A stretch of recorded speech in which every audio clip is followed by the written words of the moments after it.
আসসালামু আলাইকুম প্রিয় দর্শকবৃন্দু, আপনারা দেখছেন আকাশ বার্তা। আজকের এই পর্বে থাকছে দেশের সর্বশেষ আবহাওয়ার গুরুত্বপূর্ণ আপডেট। আগামী ২৪ ঘন্টায় কোথায় হতে পারে ভারী বৃষ্টি, কোথায় বাড়তে পারে ঝড়ের আশঙ্কা, কোন কোন অঞ্চলে তাপমাত্রার বড় পরিবর্তন আসছে, সবকিছু জানিয়ে দেব বিস্তারিতভাবে। এছাড়াও থাকছে নিম্নচাপ, বজ্রবৃষ্টি, ঘূর্ণিঝড়ের সম্ভাবনা এবং নদীবন্দর ও সমুদ্র বন্দরের সতর্ক সংকেত সম্পর্কিত সর্বশেষ তথ্য। তাই ভিডিওটি শেষ পর্যন্ত দেখুন এবং ভিডিওতে একটা লাইক দিয়ে চ্যানেলটি সাবস্ক্রাইব করে জানতে থাকুন দেশের সর্বশেষ আবহাওয়ার পরিস্থিতি। প্রিয় দর্শক, আজ ২০ মে ২০২৬ বুধবার। জানিয়ে দেব এখন থেকে পরবর্তী ২৪ ঘন্টার বিস্তারিত আবহাওয়া আপডেট। দেশের বিভিন্ন অঞ্চলে সম্ভাব্য বৃষ্টি, বজ্রপাত, তাপমাত্রার ওঠানামা, কালবৈশাখীর আশঙ্কা এবং সাগরের পরিস্থিতি নিয়ে জানিয়ে দিচ্ছি সর্বশেষ তথ্য। মে মাসের এই সময়ে সাধারণত দেশের ওপর দিয়ে স্বাভাবিক আবহাওয়া বিরাজ করে। আকাশ বার্তার আজকের বিশ্লেষণ বলছে, বর্তমানে দেশের অধিকাংশ অঞ্চলে আকাশ আংশিক মেঘলা থেকে অস্থায়ীভাবে মেঘাচ্ছন্ন থাকতে পারে, তবে কোনো বিশেষ লঘুচাপ বা ঘূর্ণিঝড়ের আশঙ্কা আপাতত নেই। মৌসুমি বায়ুর সক্রিয়তা এখনও পুরোপুরি শুরু না হলেও জলীয় বাষ্পের আধিক্যের কারণে আর্দ্রতা কিছুটা বেশি অনুভূত হচ্ছে। অঞ্চলভিত্তিক বিশ্লেষণে দেখা যাচ্ছে, ঢাকা বিভাগে দিনের বেলায় ভ্যাপসা গরম থাকলেও সন্ধ্যার দিকে কোথাও কোথাও হালকা থেকে মাঝারি ধরনের বৃষ্টিপাতের সম্ভাবনা রয়েছে। চট্টগ্রাম ও সিলেট বিভাগে মেঘের আনাগোনা কিছুটা বেশি থাকবে, বিশেষ করে পাহাড়ি এলাকাগুলোতে মাঝারি ধরনের বজ্রসহ বৃষ্টিপাত হতে পারে। খুলনা ও বরিশাল বিভাগের আকাশ মূলত পরিষ্কার থাকলেও বিকেলের দিকে আকাশ মেঘলা হতে পারে। রাজশাহী ও রংপুর বিভাগে দিনের তাপমাত্রা কিছুটা বেশি অনুভূত হতে পারে, যেখানে সর্বোচ্চ তাপমাত্রা ৩৬ থেকে ৩৮ ডিগ্রি সেলসিয়াসের মধ্যে ওঠানামা করার পূর্বাভাস রয়েছে। ময়মনসিংহ বিভাগে বিক্ষিপ্তভাবে দমকা হাওয়াসহ হালকা বৃষ্টি হওয়ার সম্ভাবনা রয়েছে।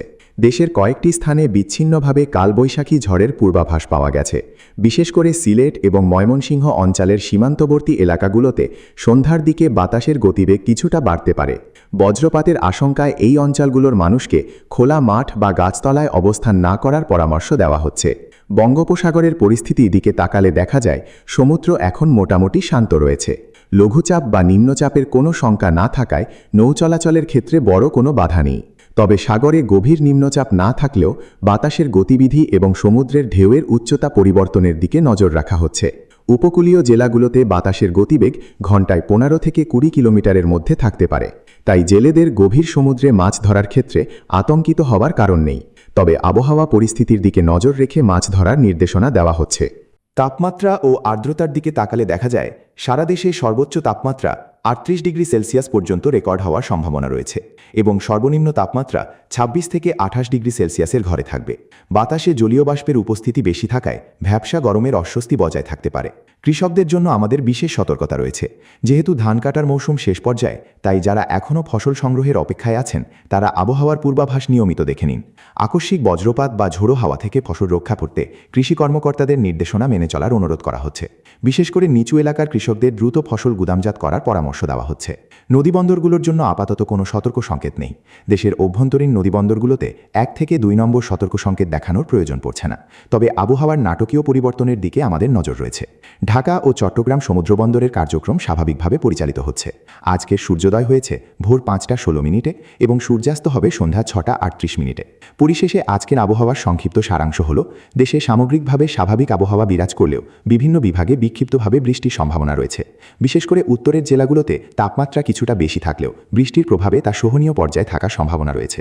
বজ্রপাত থেকে সতর্ক থাকতে হবে এবং বাইরের কাজ সম্পন্ন করার ক্ষেত্রে প্রয়োজনীয় সতর্কতা অবলম্বন করা জরুরি। আপনি কোন জেলা থেকে এই খবরটি দেখছেন নিচে কমেন্টে লিখে জানান। আর প্রতিদিনের নির্ভরযোগ্য ও বিশ্লেষণ ভিত্তিক আবহাওয়ার আপডেট পেতে চ্যানেল আকাশ বার্তা সাবস্ক্রাইব করে রাখুন। সবাই ভালো থাকুন, সচেতন থাকুন। আল্লাহ হাফেজ।